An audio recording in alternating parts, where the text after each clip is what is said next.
ইনশাআল্লাহ। এখন আপনাদের দুই একটা কথা বলবো, খুব মনোযোগ সহকারে শুনবেন। যদিও কথা বলার স্পৃহা নেই, কিন্তু তারপরেও আপনাদের আগ্রহতে আমাকে বাধ্য করে কথা বলার জন্য। তো এক নম্বর যে বিষয়টা আমরা দেখেন, আমাদের ক্লাসের শুরুতে কিন্তু আমরা বলেছিলাম যে ইসলামী শরীয়ত পাঁচটা জিনিসের সমষ্টি। কয়টা জিনিসের? পাঁচটি জিনিসের সমষ্টি। এক নম্বর হলো আকাইদ, দুই নম্বর ইবাদত, তিন নম্বর আখলাক।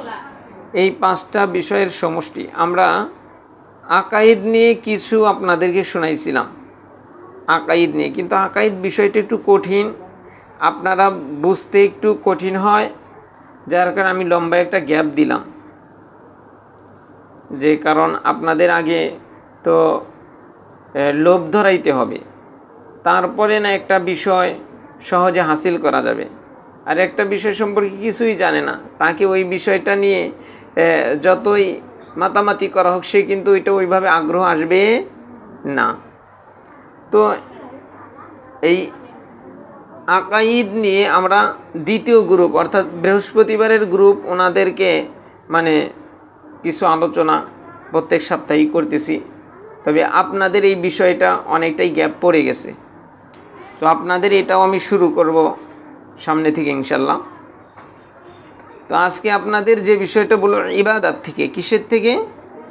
ইবাদত থেকে। কারণ আপনাদের ইবাদতের প্রথম যে বিষয়টা সেটা কিন্তু শুরু হয়ে গেছে। প্রথম বিষয় ইবাদতের নামাজ। কি? নামাজ। সেই নামাজ নিয়ে কিন্তু আপনাদের নামাজের ইতিহাস, নামাজ কিভাবে আসলো, এটা আপনাদের শুনাইছি না? মনে রাখেন, এটা কিন্তু পরীক্ষায় আইব।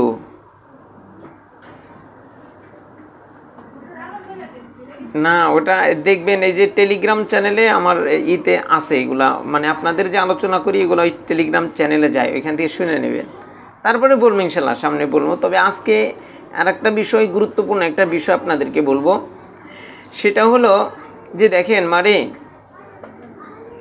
এই দুনিয়ার সঙ্গী কিন্তু অনেকেই, দুনিয়ার সঙ্গী অনেকেই, যেমন স্বামী সঙ্গী, সন্তানাদি সঙ্গী, শ্বশুর শাশুড়ি সঙ্গী, বাবা মা সঙ্গী, প্রতিবেশী সঙ্গী। আপনি বিপদে পড়েন, দেখেন আপনাকে দৌড়াদৌড়ি, আপনাকে নিয়ে কতজন দৌড়াদৌড়ি করে।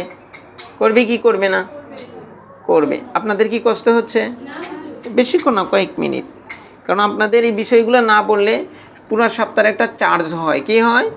চার্জ হয়। যেমন কিছু আলোচনা করলে দেখবেন কিন্তু মন কিন্তু নরম হয়, হয় কি হয় না? তখন কিন্তু একটা আগ্রহ আসে, আসে কি আসে না? আসে। কিন্তু ওই মাহফিলের আলোচনা আর এই যে ছাত্রী শিক্ষক, এই আলোচনা কিন্তু আকাশ আর জমিনের তফাৎ। ওইখানে মাহফিলে থাকে শুনবো, একটু মনোযোগ দিয়ে শুনবো, এতটুকু। আর এইখানে শুনবো, শিখবো, আমল করব। শুনবো, শিখবো, আমল করব, এইরকম একটা স্পৃহা কিন্তু অবশ্যই সবারই থাকে। যার কারণে কিন্তু এই যে কষ্ট করে এই ছোট ছোট বাচ্চা নিয়ে এই বৃষ্টির ভিতরে আপনারা আসেন। তো যাই হোক, তাই এই ইবাদত দুনিয়ার সঙ্গী অনেকেই। আপনি বিপদে পড়লে দৌড়াদৌড়ি করবে, কিন্তু মারে এই যে মৃত্যুর পর থেকে একটা জগৎ শুরু হবে, এই জগতের সঙ্গী কে? এই জগতের সঙ্গী হলো ঈমান, আমল। ঈমান, আমল। সেই আমলের একটা বিষয় আজকে বলবো। এটা হয়তো আপনাদেরকে আমি বারবার বলেছি, এবং এটা আমি বারবার বলি। সেটা হলো এই ইবাদত। ইবাদতের ফরজ কয়টি? তিনটি। ইবাদতের ফরজ কয়টি? তিনটি। এটা সারা জীবন মনে রাখবেন। বুঝলেন? আমি একটু বাহির থেকে আসি 2-4 মিনিট।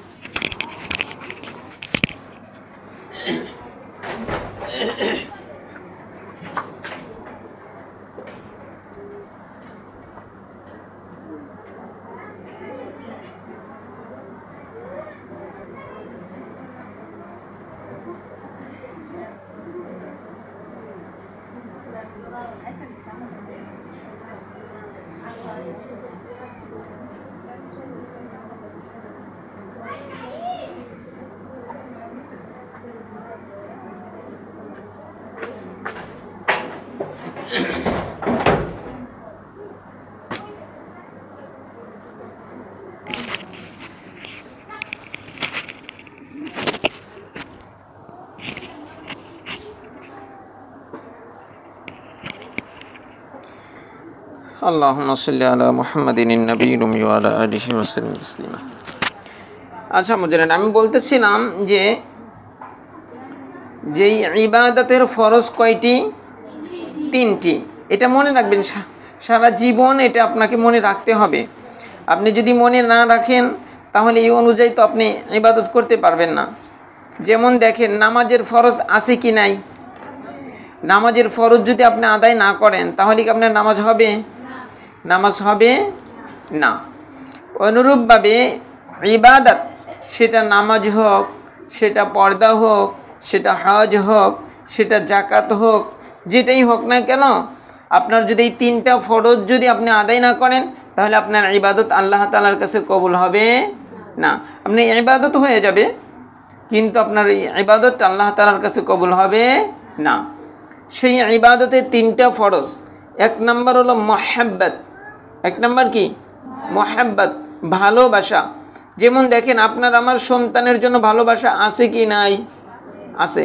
বাবা মায়ের জন্য ভালোবাসা আছে কি নাই? এখন যদি মা, এই যে আপনারা অনেকের বয়স হয়ে গেছে কিন্তু তারপরেও যদি মা বাবা থাকে, যদি শোনেন যে অসুস্থ হয়ে গেছে, আপনার হাজারো কাজ থাক, আপনার স্বামী সন্তানাদি সব কিছু ফালায় কিন্তু তার মনটা সেইখানে, সেই বাবা মার কাছে পড়ে থাকবে। থাকবে কি থাকবে না? থাকবে। কারণ হলো তাদের প্রতি একটা মায়া মহাব্বত ভালোবাসা আছে।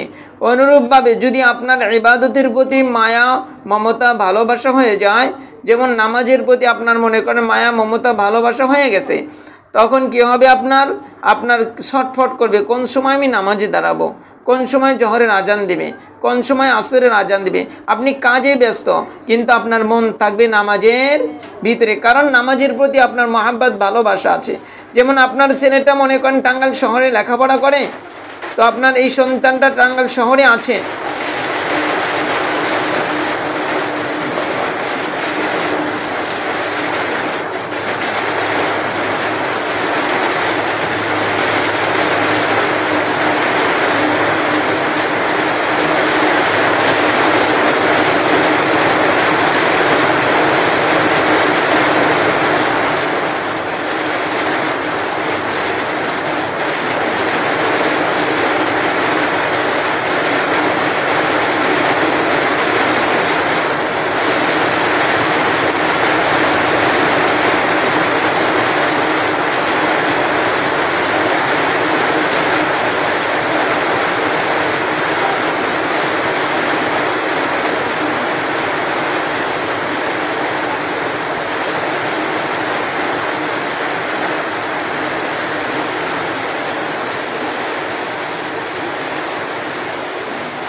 আচ্ছা যাই হোক, এখন হয়তো শোনা যাবে যে আপনার সন্তানটা টাঙ্গাইল শহরে পড়ে, আপনি বাড়িতে থাকেন, আপনার দিল দিমাগ কিন্তু আপনার সন্তানকে সদা সর্বদা স্মরণ করবে, করবে না?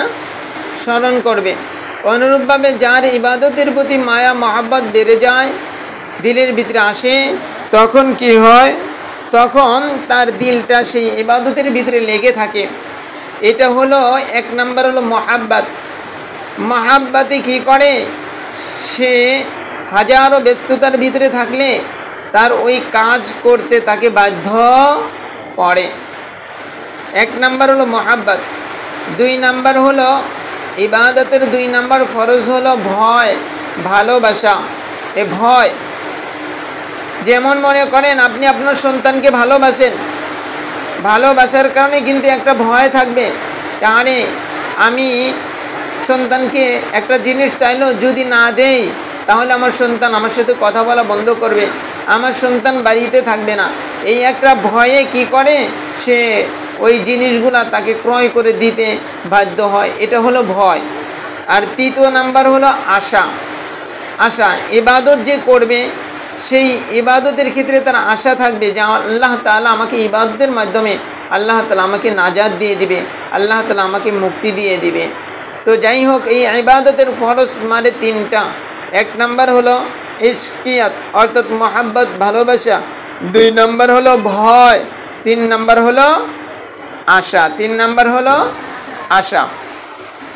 এখন আসেন এই যে 1 নাম্বার মহাব্বত, এইটা নিয়ে আজকে কথা বলবো। আপনাদের একটা না 2টা 3টা ক্লাস এই মহাব্বত ভালোবাসা নিয়ে চলে গেছে, তবে আজকে পয়েন্ট আকারে কয়েকটি কথা বলবো। যেই মহাব্বত আপনি ইচ্ছা করেই কি করতে পারবেন না, হাসিল করতে পারবেন না। মহাব্বত হাসিলের মাধ্যম হলো 4টা। যদি আপনি 4টা কাজ করেন, আপনার দিলের ভিতরে ইবাদতের যে মহাব্বত এইটা আসবে। কয়টা কাজ? 4টা কাজ। কয়টি কাজ? 4টি কাজ যেই ব্যক্তি করবে সেই ব্যক্তির দিলের ভিতরে ইবাদতের মহাব্বত আসবে। 1 নাম্বার হলো গুনাহমুক্ত জিন্দিগি, অর্থাৎ গুনাহ করা যাবে না। যখনই গুনাহ, কোনো সময় যদি গুনাহ হয়ে যায়, সঙ্গে সঙ্গে তওবা, ইস্তিগফার, তওবার গোসল কিংবা তওবার নামাজ এগুলা পড়বে। তাহলে 1 নাম্বার হলো গুনাহমুক্ত জিন্দিগি। যে ব্যক্তি গুনাহমুক্ত জিন্দিগি যাপন করার চেষ্টা করবে, সাধনা করবে, আল্লাহ তাআলা তার দিলের ভিতরে এই ইবাদতের মহাব্বত ঢুকায়া দিবে। 2 নাম্বার হলো প্রত্যেক ক্ষেত্রে সুন্নাতের অনুসরণ করা। আপনি কাজ করতেছেন, এই কাজের সুন্নাত কি? আপনি ঘরে ঢুকতেছেন, ঘরে ঢোকার সুন্নাত কি? ঘর থেকে বের হচ্ছেন, এর সুন্নাত কি? আপনি খানা খাচ্ছেন, এর সুন্নাত কি? খানা পাকাইতেছেন, এর সুন্নাত কি? আপনি প্রত্যেকটা ক্ষেত্রে সুন্নাতের অনুসরণ যেই ব্যক্তি করবে, আল্লাহ তাআলা তার দিলের ভিতরে ইবাদতের মহাব্বত ঢুকায়া দিবে। 3 নাম্বার হলো আমলি জিন্দিগি।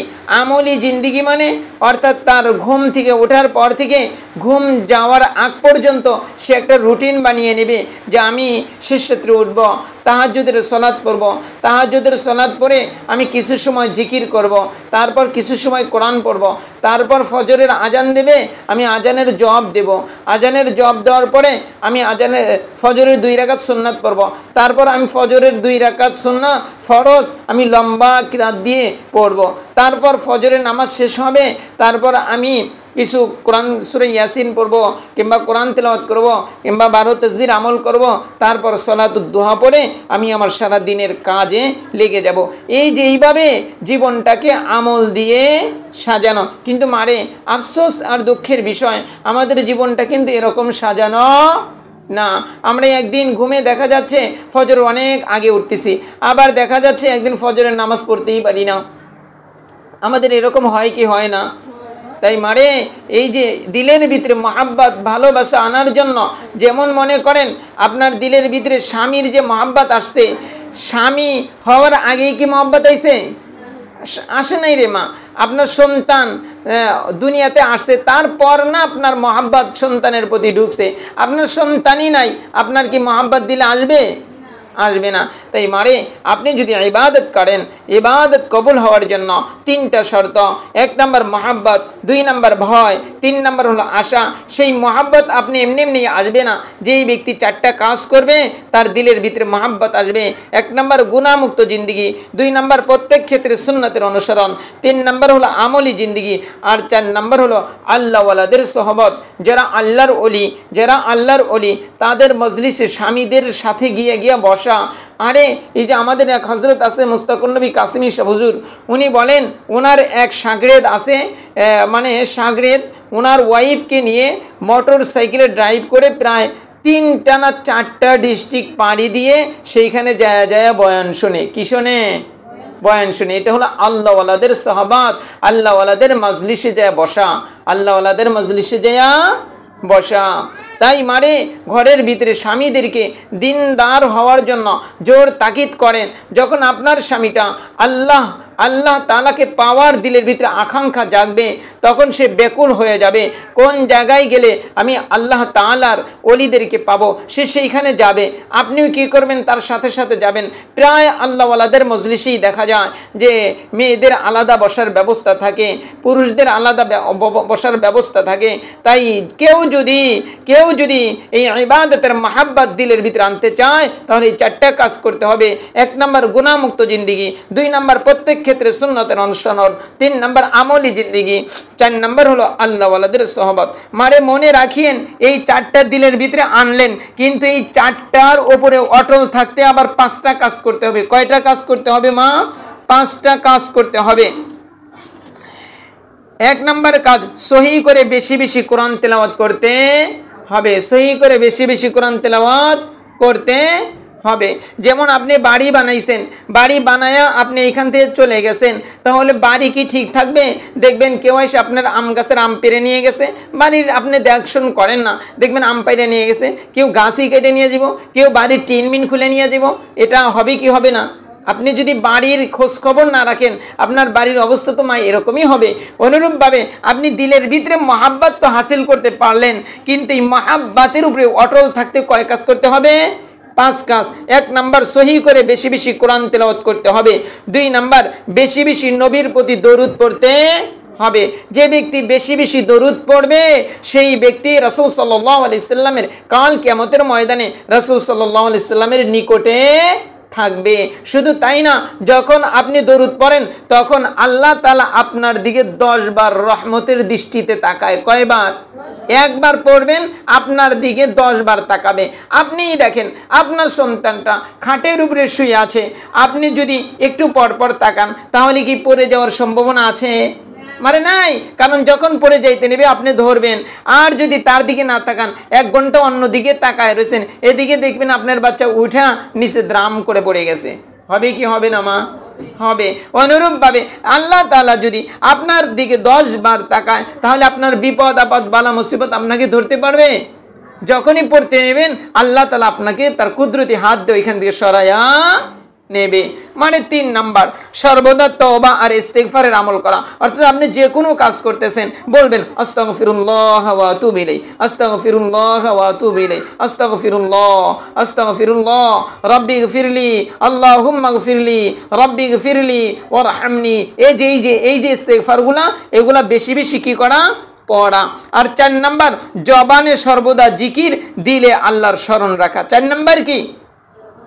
জবানে আল্লাহ তাআলার জিকির আর দিলের ভিতরে আল্লাহ তাআলার স্মরণ। আপনি জবানে লা ইলাহা ইল্লাল্লাহ পড়তেছেন আর দিলে দিলে খেয়াল করতেছেন আল্লাহ ছাড়া আমার কেউ নাই, আমার মা নাই, আমার বাবা নাই, আমার স্বামী নাই, আমার সন্তান নাই, আমার কোনো কিছু নেই, একমাত্র আমার আছেই শুধু আল্লাহ। এটা জবানে লা ইলাহা ইল্লাল্লাহ, আর দিলে এইটা যদি জবানে 100 বার পড়ছেন, দিলেও যদি 100 বার পড়তে পারেন, দেখবেন আপনার দিলের অবস্থা কিরকম হয়ে যায়। আপনার দিলটা নুরানি হয়ে যাবে, আপনি অনেক কিছু আল্লাহ তাআলা আপনাকে দেখায় দিবে। 5 নাম্বার, সাধ্য অনুপাতে সদকা করা। কি করা? সাধ্য অনুপাতে সদকা করা। সদকা বুঝেন? অর্থাৎ গরিব দুঃখী ইতিম বিধবা এদেরকে আপনি 10 টাকা পারেন, হ্যাঁ কমাস কম প্রত্যেক 1 দিন 2 দিন 3 দিন পর পর 5 টাকা 10 টাকা 50 টাকা 100 টাকা যার যে সাধ্য আছে এটা বেশি বেশি মানুষদেরকে দেওয়া, গরিবদেরকে দেওয়া, বিধবাদেরকে দেওয়া, দরিদ্রদেরকে দেওয়া, তারপর ইতিমদেরকে দেওয়া, কিংবা কোনো মসজিদে দান করা, কিংবা কোনো মাদ্রাসায় দান করা, এটা মাঝে মাঝে করা। কেউ যদি এই 5টা কাজ করে আল্লাহ তাআলা তাকে মহাব্বতের উপরে অটল থাকার তৌফিক দিয়ে দেবে। আবার মনে রাখিয়েন, শুধু এই 5টা করলেন, এই 5টা করলেন, যেমন আপনার কাছে মনে করেন বাতি আছে কিন্তু বাতির আলো নাই, বাতির কি নাই? আলো নাই। তাহলে কি ওই বাতি দিয়ে কোনো কিছু দেখা যাবে? কোনো কিছু দেখা যাবে? আপনারা মনে হয় বিরক্ত হচ্ছেন। আরগুলা তাহলে আর আগামী সপ্তাহে বলবেন। আচ্ছা যাই হোক, তাইলে এই মহাব্বত হাসিল করলেন, মহাব্বতের উপরে কি আছেন? অটল আছেন। আবার এই মহাব্বতের ভিতরে আলো জ্বালানোর জন্য, কি জ্বালানোর জন্য? আলো জ্বালানোর জন্য 6 কাজ। কয় কাজ? 6 কাজ। আপনার ঘরে মনে করেন ওয়ারিং টরিং সব করছেন, 100টা বাল্ব লাগাইছেন, যেমন এই যে এইদিকে জাকারিয়াদের বিল্ডিংয়ের চতুর্দিকে বিভিন্ন হরেক রকমের বাতি জ্বালাইছে।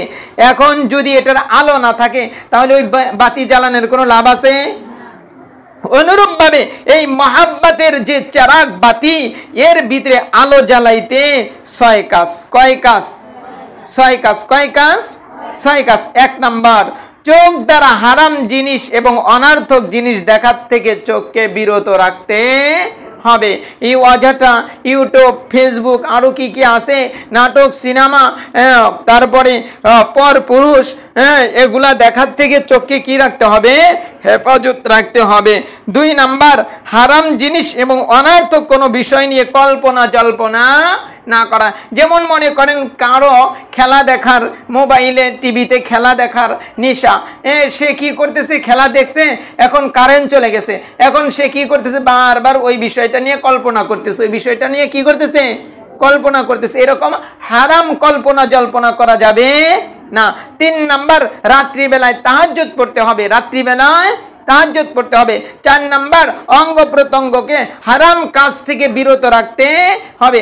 যেমন আপনার ঘরের সামনে আপনার স্বামীরও জুতা আছে, আপনার ছেলে মেয়েরও জুতা আছে, আপনারও জুতা আছে। এখন কি করলেন, আপনার স্বামীর জুতা স্বামীকে না বলে আপনি পাই দিয়ে টয়লেটে চলে গেলেন, তাহলে এটা কিন্তু ঠিক হলো না। এটা কি হলো না, ঠিক হলো না। যখন আপনার স্বামী বের হতে যাবে, দেখবে যে তার জুতা নাই, আপনার জুতা রয়েছে। এখন আপনার জুতা পরে সে দোকানে যেতে পারবে?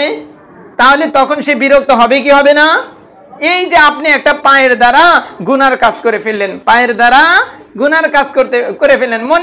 মনে করে এটা একটা সাধারণ বিষয়, মনে করে একটা কি সাধারণ বিষয়। হ্যাঁ, মহব্বতে সে পড়তে পারে, কিন্তু তাকে বলতে হবে। তাইলে আবার এই হাত দ্বারা কি করলেন, অনার্থকে একটা মানুষকে একটা থাপুর মেরে দিলেন। আবার এই জবান দ্বারা অনার্থকে একটা তাকে কষ্ট দিয়ে ফেলাইলেন। এই অঙ্গ প্রত্যঙ্গ দ্বারা হারাম কাজ করা যাবে না। 5 নাম্বার, আহাল পরিবারের ক্ষেত্রে দিনই মেহনত অবশ্যই জারি রাখা। অর্থাৎ আপনি যতটুকু জানেন আপনার স্বামীকে শেখানোর চেষ্টা করবেন, আপনার সন্তানদেরকে দিন শেখানোর জন্য জানতার মেহনত করতে হবে। 6 নাম্বার, কাউকে কষ্ট এবং কারো প্রতি জুলুম করা যাবে না। কেউ যদি এই 6টা কাজ করতে পারে, আল্লাহ তাআলা তার এই মহাব্বতের চারাগের ভিতরে আলো জ্বালায় দিবে। কি জ্বালায় দিবে? আলো জ্বালায় দিবে। যেই ব্যক্তির আলো যত বেশি হবে, সেই ব্যক্তি তত বড় আল্লাহর ওলি হয়ে যাবে। হতে পারে আল্লাহর ওলিদের একটা স্তর আছে, সেই স্তরের নামটা হলো ফানা ফিল্লাহ। যদি এই স্তরে চলে যায়, তখন তার শরীরের প্রত্যেকটা লোমকূপের গোড়ার থেকে জিকিরের আওয়াজ বের হয়। বুঝাইতে পারছি মা? তাইলে এই যে মহাব্বতের চেরাগের ভিতরে আলো জ্বালানোর কয় কাজ? 6 কাজ। আর যেই ব্যক্তি আবার এই মহাব্বত হাসিল করলেন, কেউ যদি আবার 4টা কাজ করে, তার মহাব্বতের এই চেরাগটা নিভে যাবে। মহাব্বতের চেরাগটা কি হয়ে যাবে? নিভে যাবে। 4 কাজের 1 নাম্বার কাজ হলো হারাম ভালোবাসা দিলে জায়গা দেওয়া। হারাম ভালোবাসা দিলে জায়গা দেওয়া, এটা অবশ্যই বুঝছেন। 2 নাম্বার, দুনিয়ার প্রতি বেশি আসক্ত হওয়া। শুধু দুনিয়া নিয়ে সে ব্যস্ত, দুনিয়া কেমনে সে কামাই করবে, দুনিয়া কেমনে সে সুন্দর করবে, দুনিয়ায় কেমনে সে একটু ভালো খাইতে পারবে, দুনিয়ায় কেমনে সে একটু ভালো পড়তে পারবে, এটার প্রতি কি হয়ে যাওয়া? আসক্ত হয়ে যাওয়া, অত্যাধিক আসক্ত হয়ে যাওয়া। আর 3 নাম্বার, হারাম ভালোবাসার ক্ষেত্রে সীমা লঙ্ঘন করা। যেমন মনে করেন স্বামী তার স্ত্রীকে ভালোবাসে, এখন স্ত্রী বায়না ধরছে টিভি কিনে দিতে হবে। এখন স্বামী দেখলো যে টিভি যদি না কিনে দেয়, তাহলে আমার স্ত্রী তো আমার উপরে রাগ করবে। এখন কি করে দিল? ভালোবাসা বেশি হওয়ার কারণে এই যে হারাম একটা কাজ করলো, সে চাইছে হারাম জিনিস সে ঘরে কিনে দিল। এটা ভালোবাসার ক্ষেত্রে সে কি করলো? সীমা লঙ্ঘন করলো। যখন কোনো ব্যক্তি এই ভালোবাসার ক্ষেত্রে সীমা লঙ্ঘন করবে, তখন তার দিলের ভিতরে ইশকিয়াতের যে আলো আল্লাহ তাআলা জ্বালায় দিছে ভালোবাসার, এটা কি হয়ে যাবে? নিভে যাবে। আর 4 নাম্বার, দিনী এলেম না থাকা এবং চর্চা না করা এবং গুরুত্ব না দেওয়া। 4 নাম্বার কি? দিনী এলেম না থাকা, অর্থাৎ দিনের কোনো জ্ঞান তার দিলের ভিতরে নাই এবং দিনের কোনো চর্চাও নাই এবং দিনী এলেমের সে কোনো গুরুত্ব দেয় না। যেমন দেখেন আপনার ছেলে মেয়ে স্কুল কলেজে পড়ে, তাদেরকে দেখেন কতগুলা প্রাইভেট, তারপরে তাদেরকে কত চৌকান্ন নজর রাখেন, এই ভালো করে পড়। তারপর পরীক্ষার সময় তার সাথে বাবা যায়, মা যায়, কতজন এইখানে কত গুরুত্ব দেয়। জহরের নামাজ নাই, আসরের নামাজ নাই, মাগরিবের নামাজ নাই, সে নামাজ পড়তেছে না, কিছু বলে না, কিন্তু পরীক্ষার সময় কিংবা এমনিও সে পড়া বাদ দিয়ে মোবাইল টিপতেছে। তখন সন্তানকে রাগ করে কি করে না? কষ্ট নিতেছেন? করে। মানে কিন্তু দিন যে জানে না, নামাজ যে পড়ে না, পর্দা যে করে না, মোবাইলে যে তার ছেলে মেয়ে গুনাহ করতেছে, এদিকে কোনো ভ্রুক্ষেপ করে না। কয় যেই ব্যক্তি 4টা কাজ করবে, 1 নাম্বার হারাম ভালোবাসা দিলে জায়গা দিবে, 2 নাম্বার দুনিয়ার প্রতি বেশি আসক্ত হয়ে যাবে, 3 নাম্বার হালাল ভালোবাসার ক্ষেত্রে সীমালঙ্ঘন করবে, 4 নাম্বার দ্বীনি ইলম না থাকা, দিলের ভিতরে দ্বীনি ইলম না থাকা, ইলমের চর্চা না করা এবং কি কোরআন হাদিসের গুরুত্ব না দেওয়া। কয় যেই ব্যক্তি 4টা কাজ করবে, আল্লাহ তাআলা তার এই ইশকিয়াত মাহাব্বতের বাতিটা একেবারে নিভায়া দিবে। আর 5 নাম্বার আরেকটা বিষয় বলি, সেটা হলো এই মাহাব্বত হাসিল করার ক্ষেত্রে 5টা বাধা। কয়টা বাধা? 5টা বাধা। 1 নাম্বার বাধা, গুনাহকে গুনাহ মনে না করা। গুনাহকে গুনাহ মনে না করা, এটা কি মানে আমরা দেখেন অনেকে যেমন মনে করেন পর্দা না করলে গুনাহ।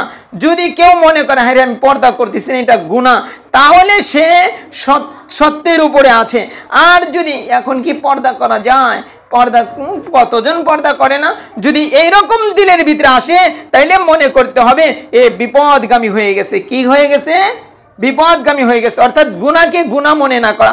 যেমন পর পুরুষের সাথে মোবাইলে কথা বলতেছে, এটাকে সে কিছুই মনে করে না, বরং আর মজা নেয়। কয় এটা হলো তার মাহাব্বতের ক্ষেত্রে বিশাল একটা দেওয়াল, অর্থাৎ গুনাহকে গুনাহ মনে না করা। 2 নাম্বার, দ্বীনি বিষয়ের প্রতি মর্যাদা আর গুরুত্ব না দেওয়া। যেমন আপনার মনে করেন রান্না করতে হবে, খুব গুরুত্ব দিয়ে এই তাড়াতাড়ি যাই রান্না করতে হবে, আমার বাসায় মেহমান আসবে, খুবই গুরুত্ব দেয়। কিন্তু ফজরের সময় যে আল্লাহ তাআলা রাসূল সাল্লাল্লাহু আলাইহি সাল্লাম বলেন, কেউ যদি সূরা ইয়াসিন একবার পড়ে 10 খতম কোরআন তেলাওয়াতের সওয়াব তার আমল নামায় লিখে দেবে। কয় এই যে একটা আমল মাত্র 5 থেকে 10 মিনিট সময় লাগে, 10 মিনিট যদি এই আমলটা করে তার আমল নামায় 10 খতম কোরআনের সওয়াব উঠবে। কয় এটার দিকে গুরুত্ব দেয় না, কিন্তু সে কি করতেছে, বাসায় মেহমান আসবে তাড়াতাড়ি রান্নার জন্য খুব গুরুত্ব দিতেছে। এটা করে কি করে না? 3 নাম্বার, উস্তাদ উদাস ও অলস জিন্দেগি কাটানো। উদাস আর অলস জিন্দেগি কাটানো মানে এক জায়গায় যে বইছেই এদিকে যে ঘন্টা চলে যাচ্ছে খবর নাই, মানে উদাস এবং অলস। আবার কেউ কেউ তো ওই মানে গোসলখানায় গিয়া, তারপরে নদীর ঘাটে বসে, তারপরে পুকুর পাড়ে বসে 2 যা একসাথে মনে গোসল করতেছে, আর মনে করেন যে শরীরে সাবান মাখতেছে, আর গল্প যে জুড়ে দিছে এদিকে আধা ঘন্টা চলে গেছে। উদাস আর অলস জিন্দেগি যাপন করা, উদাস আর অলস জিন্দেগি যাপন করা। 4 নাম্বার, আল্লাহ এবং রাসূলের মারিফত অর্জনের মেহনত না করা। যেমন দেখেন, যেমন আপনার যেই মেয়েটার মনে করেন বয়স 17-18 হয়ে গেছে, তখন সে কিন্তু মানে তার বিয়ে হবে এরকম একটা সে তার দিনের ভিতরে কল্পনা জল্পনা করে কি করে না? করে। তার সংসার হবে, তার সন্তানাদি হবে, এরকম একটা কল্পনা জল্পনা সে করে। তখন সে কল্পনা জল্পনা কেন করে? কারণ জানে যে স্বামী কি জিনিস, সে জানে সন্তান কি জিনিস, সংসার কি জিনিস সে জানে। মোবাইলটা বন্ধ করে বসা লাগে। আল্লাহ, তাইলে আমি যে কথা বলতেছিলাম, তাইলে এই যে মনে করেন স্বামী সে কি জিনিস, স্বামী কত মহাব্বতের পাত্র সে জানে, বিদায় স্বামী পাওয়ার জন্য সে কি থাকে, আগ্রহ উদ্দীপনা নিয়ে থাকে।